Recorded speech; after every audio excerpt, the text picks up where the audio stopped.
My boyfriend and I have been together for 2 years. He's a good heart and is normally rational, but his one issue is that he expects to accompany me in every occasion no matter how big or small. He even went with me to my ex-boyfriend's funeral after days of begging. Now my best friend got married few days ago. It was very small and only close family and friends were invited. My boyfriend couldn't come because of the +1 rule. He pitched a hissy fit saying my best friend has no respect for my relationship and was shocked when he learned that I was still going to attend. He told me that if he can't go then I'm expected to not go as well, but that is my best friend and I had to respect her rules. He gave me an ultimatum: either we go together or I stay home with him. I ended up going cause again I respected my friend's rules. He was angry with me and kept calling the entire 2-hour drive, then stopped. Later I got a text from his friend telling me my boyfriend, got into an accident and was taken to the hospital. I freaked out. He gave me the address and I had to leave the wedding and told my friends why. I was crying the entire drive home and kept calling his friend but got no response.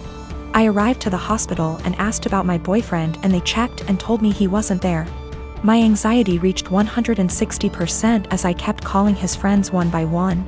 I just went home and there he was, along with his friend. He saw me and said that he was sorry, but this was the only he can get me home after I left him alone.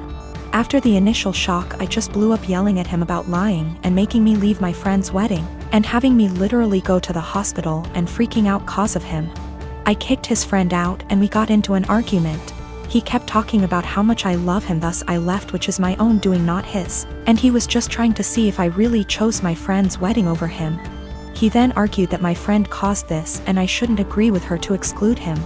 I said what he did was horrible and called him horrible and then went to my room. It was awful cause my friends kept calling to check in on him cause they thought he was really at the hospital. He said I overreacted and that I yelled at the wrong person. He has a history of mental health issues but got better the past few months. He also had a recent death in his family which really affected his health generally. I have a home daycare. I like to think I'm pretty lenient, but I do have one big rule: don't make me the bad guy. I understand we might have different rules, but don't make your child resent me by not backing me up. Anyway, another rule is I don't allow outside toys or electronics. Kids can bring stuffed animals for nap if they're sleeping on rest mats, but I don't want to be responsible if something gets broken. Years ago, I used to let kids bring whatever. Then a cheap McDonald's toy broke by accident. Kid was upset and mom got mad at me. So now it's a hard rule. Most are okay with it. But I have a new kid whose mom wanted him to bring his tablet because he needs it. I said sorry, but no. I'm not going to be responsible for it. We went back and forth, but finally she just says fine. But every morning, he's crying because she took his tablet from him in the car. She always gives me this look and says, "Miss Lucy says no tablet." I always try to say we have plenty of toys, but the kid spends the whole morning sulking. I've talked to mom, asked her to leave it at home and not even put it in the car, but she says he needs it. It's been a month and yesterday was the straw that broke the camel's back. Kid came in crying as usual. I tried my usual redirection, which didn't work. Mom was giving me a look of, "See what you did?" Then she had the nerve to say to him, "I know you need your tablet, we've talked about this before, Miss Lucy is strict." That pissed me off. I ended up telling her to take him home right then and there. She was shocked and tried to stammer. He was my first kid of the day, so there was no scene. I just handed back his backpack, said he was no longer a student of mine, and began to pack his extra clothes and the sippy cup he kept. Mom was in tears as she left. My husband thinks she was right. I'm too strict and should have broken policy instead of causing drama. There was no medical need for the tablet. It was all just that he wanted it. I'm not making a waiver for electronics. That won't stop other issues with the tablets, such as jealousy and drama, so my "don't make me the bad guy" rule has been misunderstood, partly as I worded it poorly.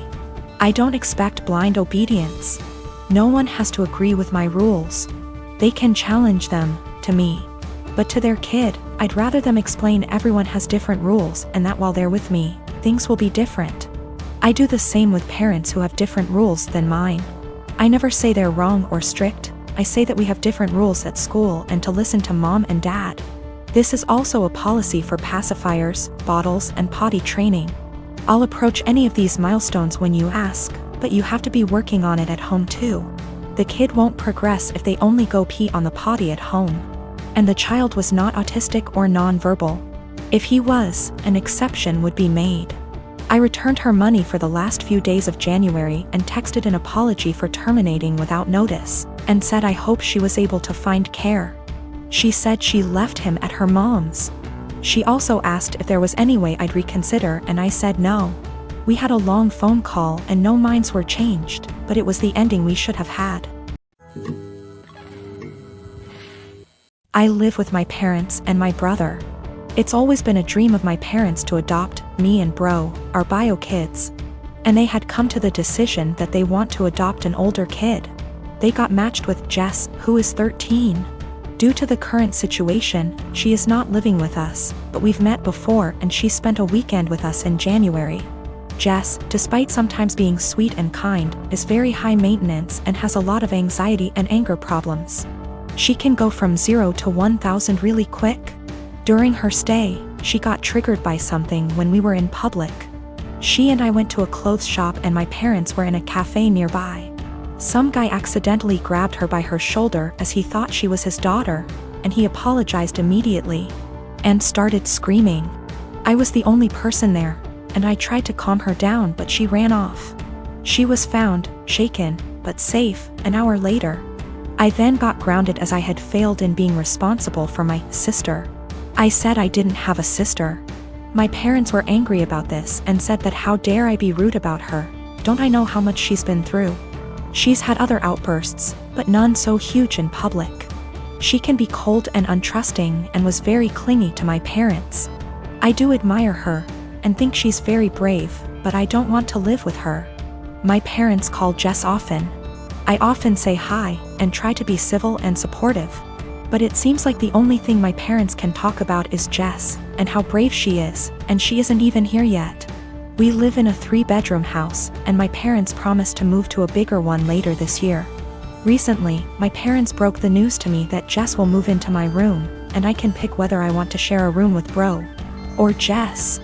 I don't want to share with either. My brother is messy, loud, and is your average 9-year-old boy, and Jess has night terrors and screams the house down. And it's enough having to open my house to her, but I value my privacy a lot and don't want her in my room, which is like my special place. I was crushed. I asked if we were still moving, and my parents were like, we like this place and have no solid plan.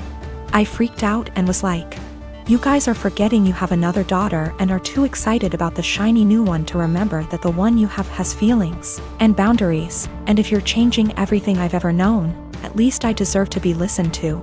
If this is how life's going to be, I don't want to have a sister. Good to note, my room is big enough to have a wall put in, and my parents considered it a few years back. I would be happy with that. They refuse, even though we can easily afford it, because it is too much effort. My parents are offended that I'm not being welcoming towards my sister. And I'm offended that the life I knew is going to be turned upside down, and I'm not going to have the thing I value most, my privacy.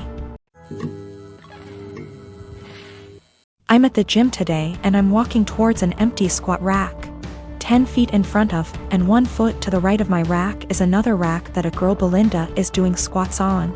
While walking up, I briefly noticed that her leggings are see-through, and when she bends down in her squats you can easily tell she's also not wearing underwear. That's not my business, that's her choice. But it made me uncomfortable to take a rack that was kinda behind her.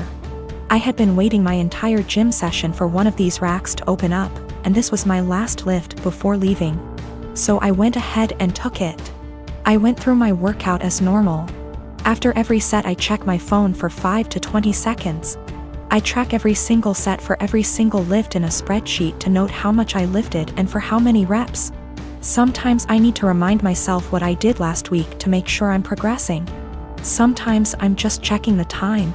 Sometimes I'm changing the song on my Spotify. Tonight specifically, there was a very important basketball game being played, so I wanted to keep up with the score. So I use my phone a lot at the gym. I finished my third set when Belinda turns around and walks up to me, with her phone up yelling, "What the?"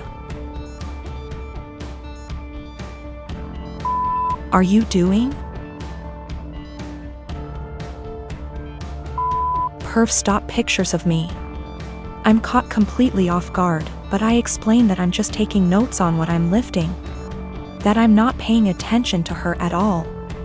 She's being extra loud so other people are looking at me, plus she's recording me, and she demands I go through my pics / vids to show her what I was recording, and I delete the ones I took of her. I try to again explain I didn't record anything of her at all. She's yelling that if I have nothing to hide I should have no problem showing her, so I insist on going to gym management. Once at the front we both explain our stories, she's still recording. The normal gym attendee asks me if I'm willing to show her, a neutral third party, my pics / vids. She also says if I have nothing to hide it's not a big deal and we can squash it right now. I refuse. I have my own uncensored pics in there plus those of my GF. I'm not gonna let anyone force me to show them for some bullshit. I do show her my spreadsheet which shows it's been revised over 15 times in the past 50 minutes. So that proves what I was using my phone for. That was received well, but they still expected me to prove my innocence. I told them they need to review the cameras.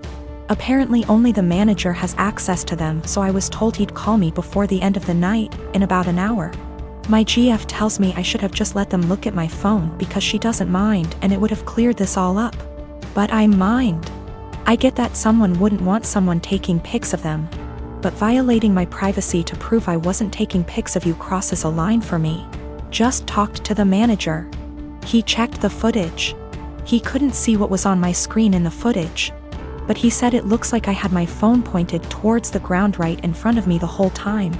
In his opinion, not high enough to even take a pic of her, and never angled in her direction. Apparently I was gonna get banned from the gym if the cameras didn't absolve me. And also I'm not the first person that has been accused by Brenda, but she legit had a creeper before.